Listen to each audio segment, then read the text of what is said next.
ধামরাই উপজেলার খেয়াল ঘেঁষে ধামরাই বাজারের খুব নিকটে মোকামতলা এলাকায় অবস্থিত একটি সুবিখ্যাত পরিচিত মাজার। চারপাশে গণবসতি পূর্ণ এলাকা আর ব্যস্ত বাজারের মাঝে দাঁড়িয়ে আছে এই বাজার, যা স্থানীয়দের কাছে বিশ্বাস ও ইতিহাসের একটি গুরুত্বপূর্ণ অংশ। এই মাজারের পাশেই রয়েছে একটি মসজিদ, একটি স্কুল, যা এলাকাবাসীর দৈনন্দিন জীবনের সঙ্গে ওতপ্রোতভাবে জড়িত।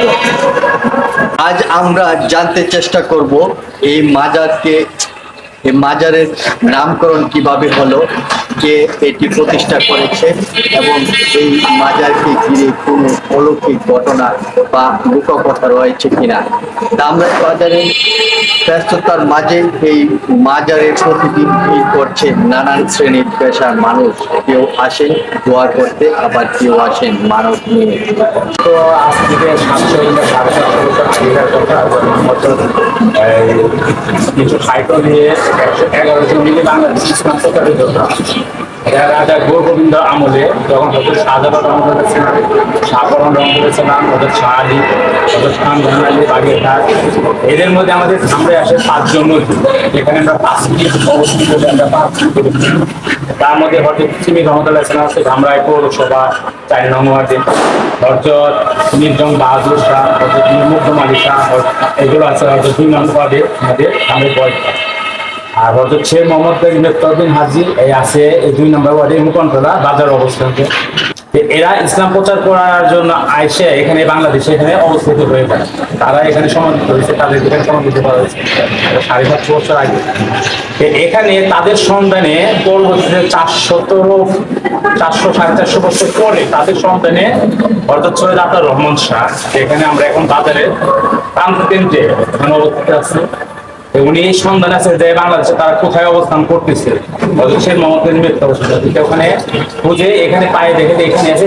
উনি আবার এখান থেকে ইসলাম প্রচারের জন্য এখানেই বসে আস্তানা গায়, এখান থেকে নানান ধরনের বিভিন্ন মানুষদেরকে ধর্মের প্রতি আকৃষ্ট করে ইসলাম প্রচার করতে করতে একসময় সে এখানে দেহ ত্যাগ করে। তার এই রওজা শরীফ হচ্ছে হযরত সৈয়দ আতাউর রহমান, অনেকে বলে সৈয়দ সাহেব, অনেকে বলে আমজাদের সর্দার বলে এখানে অনেকে স্বীকৃতি দেবে। এখানে আপনার মাঘী পূর্ণিমা একটা উরস মোবারক পায়, আর একটা হচ্ছে গিয়ে আষাঢ়ের পূর্ণিমা একটা উরস মোবারক। এই 2টা দিন উরস মোবারকের একটা কারণ আছে। এখানে আমাদের সনাতন ধর্মের কিছু ছিল, আমরা এটা আমাদের সনাতন হিন্দু এটা ছিল। যেমন আষাঢ়ের পূর্ণিমা আমাদের ধামরাই ঐতিহ্য একটা রথ মেলা। এই রথ মেলার মধ্যে অনেক সনাতন ধর্মে আসে রথের যাত্রা এখানে দেখার জন্য। তো উনি কি করতো, এখানে দাঁড়ায় চাদর পিছিয়ে একটা বাতাসা কিংবা নতুন দানা দিয়ে ইসলাম প্রচারের জন্য এখানে দাঁড়ায় থাকতো আর বলতো ইসলাম গ্রহণ করতো। এটা হচ্ছে আষাঢ়ের পূর্ণিমা। আর মাঘী পূর্ণিমা হইতে একটা হিন্দু সনাতন ধর্মের একটা মানে একটা বলে যে পূর্ণিমা স্থানের এটাই হয়। যেমন আমাদের উপজেলা পানকেন্দ্রে একটা পুকুর ছিল, এখানে তারা সনাতন ধর্মে তারা প্রত্যেকে এখানে একটা গোসলের ব্যবস্থা করতো। পূর্ণিমার ওটা রাস পূর্ণিমাও বলে, অনেকেই পূর্ণিমাও বলে, যেখানে গোসল করতো। গোসলের জন্য অনেকে সনাতন ধর্মে এখানে আসতো।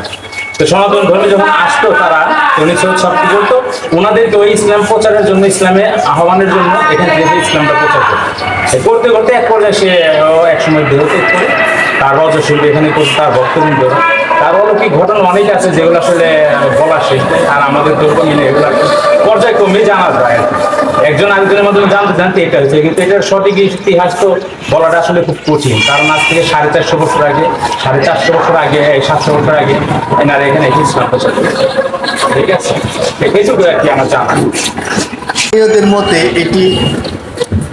স্থানীয়দের মতে এই মাজারটি শুধু একটি ধর্মীয় স্থান নয়, এটি তাদের বিশ্বাস, অনুভূতি এবং ঐতিহ্যের একটি অংশ। তবে এইসব অলৌকিক ঘটনা সত্যতা নিয়ে রয়েছে ভিন্ন মত। ধামরাই উপজেলা প্রাণকেন্দ্রে বাজারের মাঝখানে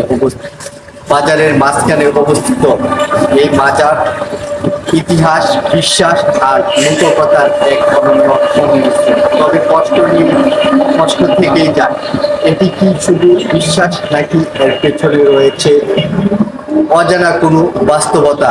আমি মিলন সিদ্দিকী, জনপদের বার্তা, ধামরাই মোকামতলা মাজার সামর্থ্য।